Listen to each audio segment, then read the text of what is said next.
ആ അപ്പോൾ ഞാൻ പറഞ്ഞു വന്നത്, ഞാൻ LLBക്ക് പഠിക്കാൻ പോയപ്പം ഇപ്പം ഇന്നലെ മുതൽ പിന്നെ ഞാനിവിടെ കുറേ കാര്യങ്ങൾ പറഞ്ഞു ഒച്ചത്തിലാണ് പറഞ്ഞത്. അപ്പം നമ്മൾ ഒച്ചയിൽ സംസാരിച്ച് കഴിഞ്ഞാൽ ഉടനെ അങ്ങ് നമുക്ക് നമ്മൾ കള്ള് കുടിച്ചിട്ടാണ് സംസാരിക്കുന്ന ഉടനെ കഥ വരും. കള്ള് കുടിച്ചിട്ടാണ് നമ്മുടെ ലിവർ ഡിസീസാണ്, നമുക്ക് ലിവർ ഡിസീസ്, കള്ള് കുടിച്ച ഉടനെ ലിവർ ഡിസീസ് വരും. സുബ്രഹ്മണ്യൻ എന്ന് പറയുന്ന പ്രാന്തൻ, അവന് വർഷങ്ങളായിട്ട് കള്ളു കുടിച്ച് വഴി കിടക്കുമായിരുന്നു. അവൻ്റെ നാക്ക് വരെ മുറിഞ്ഞിട്ടുണ്ടെന്നാണ് പറയുന്നത്. എന്നിട്ട് അവനൊരു ലിവർ ഡിസീസും ഇല്ല. അവന് നമുക്കങ്ങ് ലിവർ ഡിസീസ് വരും, നമ്മൾ കള്ളു കുടിക്കുകയാണ് ലിവർ ഡിസീസ്. പണ്ട് മുതലുള്ള കഥകളാണ്. അപ്പോൾ ഞാൻ പറഞ്ഞു വന്നത് എന്താണെന്ന് വെച്ച് കഴിഞ്ഞാൽ, ഇപ്പോൾ എന്താണ് ഞാൻ LLBക്ക് ചേർന്ന് 95 SDM ലോ കോളേജിൽ. അന്നേരം ഉടനെ പറയാൻ തുടങ്ങി ഞാൻ ആ ഓണത്തിന് വന്നപ്പോൾ ഈ വല്യത്ത് ലീലയുടെ ഒരു മോനുണ്ട്, രാജേഷ്, മുത്തുകള്ളനാണ് അവൻ. ഇതെല്ലാം പരിപാടികളുള്ളതാണ് അവന്. ഇതുപോലെ എന്തുവാ ഇൻഷുറൻസ് മോഷണം അവൻ്റെ ജോലി. ഇപ്പോൾ അവൻ്റെ മോൻ ഇങ്ങനെ എഴുതി തോറ്റ് നടക്കുക, നീറ്റ് എഴുതി തോക്കുക, കിട്ടിയില്ലെന്ന് പറഞ്ഞ് കാശടിക്കാൻ നീറ്റ് എഴുതിപ്പിക്കും. ഇങ്ങനെ നീറ്റ് എഴുതി തോറ്റ് നടക്കുക എന്ന് തോന്നുന്നവൻ. അങ്ങനെ ഇവിടെമാരുടെ എല്ലാത്തിൻ്റെ ഒരുത്തം പൈലറ്റ് പഠിക്കാൻ പോയി എല്ലാം തോറ്റ് തൊപ്പിയിട്ട് നടക്കുക. അങ്ങനെ ഒത്തിരി ഉണ്ട്. എല്ലാം ഇങ്ങനെ കോടികൾ, ഇങ്ങനെ ഇതൊക്കെ വലിയ ഇതൊക്കെ പോയേച്ച് പഠിച്ചില്ല ജയിച്ചില്ല എന്ന് പറഞ്ഞുകൊണ്ട് കോടികളും അടിച്ചു മാറ്റി പല രീതിയിൽ അവന് ചന്തിക്ക് എന്തോ വന്നെന്ന് പറഞ്ഞ് ഇനി പോരുക ചെയ്തത്. നിങ്ങൾക്ക് ഇതൊക്കെ അന്വേഷിക്കാം. മെഴുവേലില്ല അവൻ്റെ വീട്. അവനിപ്പം ഡൽഹിയിലൊക്കെ നടക്കുക. പൈലറ്റും കുയിലറ്റും ഒന്നുമല്ല. എന്തിനാണ് ഡൽഹി നടക്കുന്നതെന്ന് അറിയത്തില്ല. ചുമ്മാ ഇങ്ങനെ നടക്കുക അവൻ ഡൽഹിയിലുമൊക്കെ. അപ്പം എന്നിട്ട് ഇവൻ രാജേഷ് എന്ന് പറയുന്നൊരു തോമാച്ചൻ എന്ന് പറയുന്ന ഒരു കൈനോട്ടക്കാരനെ വിളിച്ചുകൊണ്ട് വന്ന്. അപ്പം അയാൾക്ക് അറിയത്തില്ല ഞാൻ LLBക്ക് പഠിക്കാൻ തുടങ്ങിയെന്ന് തോന്നുന്നു. അയാൾ കൈ നോക്കിയിട്ട് പറഞ്ഞു, ഈ കൊച്ചു വക്കീലാകുമെന്ന് പറഞ്ഞു.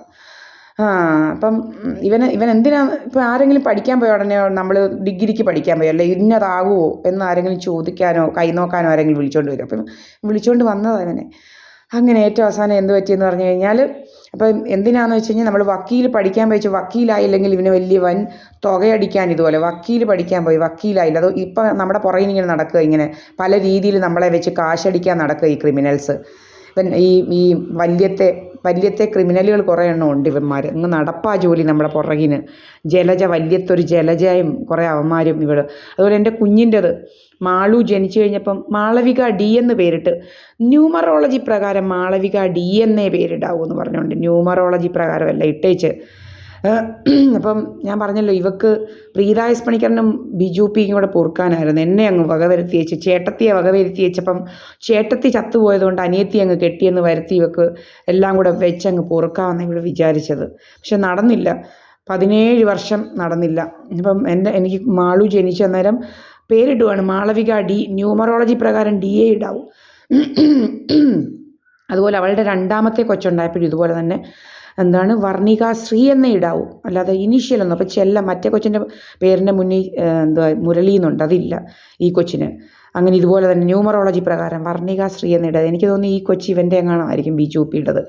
അങ്ങനത്തെ കള്ളത്തരങ്ങളൊക്കെ, വൻ കള്ളത്തരങ്ങളൊക്കെ ഉള്ള കൂട്ടരാ. ഇത്രയൊക്കെ വലിയ കള്ളത്തരങ്ങൾ ചെയ്യാമെങ്കിൽ അതാണോ പറ്റാത്ത ഇവന്മാർക്ക്? സാധനം ഞാൻ ഇങ്ങനെ പിണങ്ങി പോന്നു കഴിഞ്ഞ് ഈ കാര്യങ്ങളെല്ലാം വിളിച്ചു പറഞ്ഞപ്പോൾ ഉടനെ തന്നെ മാളവികയുടെ D എന്നുള്ള പേര് മാറ്റി മാളവിക ബിജു എന്നാക്കി. മാളവിക D മാറി. അതുപോലെ മറ്റേ കൊച്ചിൻ്റെയും പേര് വർണിക ശ്രീ എന്നുള്ളത് മാറി. വർണിക ശ്രീ M എന്ന് എഴുതാൻ തുടങ്ങി. അങ്ങനെ വൻ കള്ളത്തരങ്ങളാണ് ഇവരുടെ കയ്യിലുള്ളത്. നമ്മളെ എങ്ങനെയെങ്കിലും കൊല്ലണം. അപ്പോൾ എൻ്റെ കൊച്ചിൻ്റെ പേര് ആദ്യം ന്യൂമറോളജി പ്രകാരം മാളവിക D എന്നായിരുന്നു. മാളവിക ബിജു എന്നിടാൻ അവന് ആർക്കൊക്കെയോ പെണ്ണുങ്ങൾക്ക് ഇഷ്ടമല്ലായിരുന്നു. അതുകൊണ്ട് മാളവിക ബിജു എന്നിടത്തില്ലായിരുന്നു, മാളവിക D എന്ന്. അതുപോലെ അവളുടെ രണ്ടാമത്തെ കൊച്ചിൻ്റെ പേര് വർണിക ശ്രീ എന്ന് മാത്രമായിരുന്നു. പിന്നെ നമ്മളിതെല്ലാം പറഞ്ഞു കഴിഞ്ഞപ്പോൾ എൻ്റെ കൊച്ചിൻ്റെ പേര് മാളവിക ബിജു ആയി. വർണിക ശ്രീ എന്ന് മാത്രം ഇടേണ്ടത് പിന്നെ വർണിക ശ്രീ M എന്ന് പോയി. അങ്ങനെയൊക്കെ ഒത്തിരി കള്ളത്തരങ്ങൾ ഇവർ ചെയ്യുന്നുണ്ട് നമ്മളെ കൊന്നേച്ച് റെഡിയാക്കാനായിട്ട്. പല പല കള്ളത്തരങ്ങൾ, ഇങ്ങനെ വൻ കള്ളത്തരങ്ങളാണ് ഇവന്മാർ കാണിക്കുന്നത് നമ്മളെ വെച്ച്. പേര് വരെ ഇങ്ങനെ പല പല ഇതുകളാണ്. പേര് മാറ്റുക, പേര് അങ്ങ് ന്യൂമറോളജി. എന്നാണ് ഇവനൊക്കെ ന്യൂമറോളജി അറിയാവുന്നത്? അങ്ങ് ന്യൂമറോളജിയും കുറേ വാസ്തുവും ഒക്കെ ആയിട്ട് നടക്കുക കള്ളത്തരങ്ങൾ. വാസ്തു എന്നൊന്നും പറയുന്ന ഒന്നുമില്ല. നമ്മളെ ഇങ്ങനെ പീഡിപ്പിക്കുക. ഇവരാണ് പീഡനക്കാർ. ഇപ്പം ഇന്നലെ മുതൽ നമ്മുടെ മുഖത്തോട്ടടിക്കുക ലിവർ ഡിസീസാണ്. ഞാൻ ഒച്ചത്തിൽ സംസാരിച്ചതുകൊണ്ട് ഇനിയിപ്പം കള്ളു കുടിച്ചിട്ടാണ് സംസാരിക്കുന്നതെന്ന് വരുത്തിയിട്ട് ഇനി ലിവർ ഡിസീസിൻ്റെ പുറയിലോട്ട് ആയിരിക്കുക. ബാക്കിയൊക്കെ കഴിഞ്ഞ്, അറ്റാക്കൊക്കെ കഴിഞ്ഞ്.